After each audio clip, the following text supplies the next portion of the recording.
This is a single piece of paper. It can hold around 4 kilobytes of data, and this is a pretty average hard disk. It can store 2 terabytes of data. CDs, flash drives, SD cards, these all store data. But we humans too have a biological storage device which doesn't even cost anything besides the hospital bill, which is only like... I'm talking about DNA. When you see DNA in books or online, it's usually shown as this neat little double helix. But here's the catch. That picture is misleading. It's not wrong. DNA really is shaped like a twisted ladder, but those drawings are just a zoomed in snippet.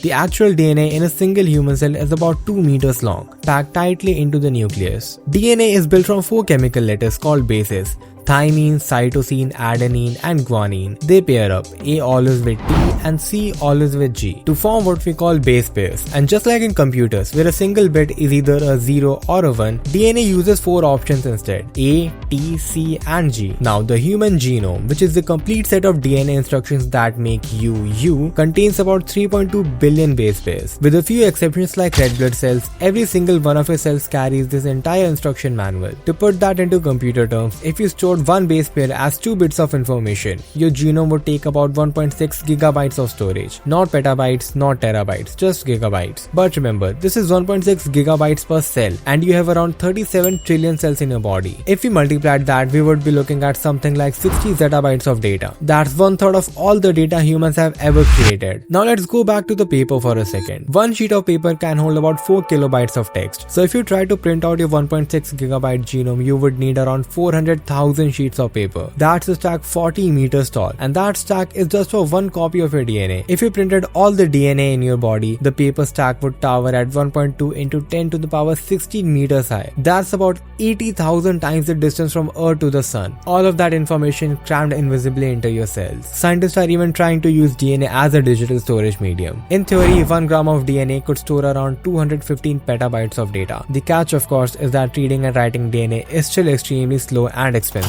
Despite the cost, researchers from Harvard and West University have already proven it works. In 2012, they stored a book inside the DNA, and in 2017, they managed to encode a short video into the DNA molecules of a bacteria. These experiments weren't practical for everyday storage, but they showed beyond doubt that someday this proof of concept can become a reality.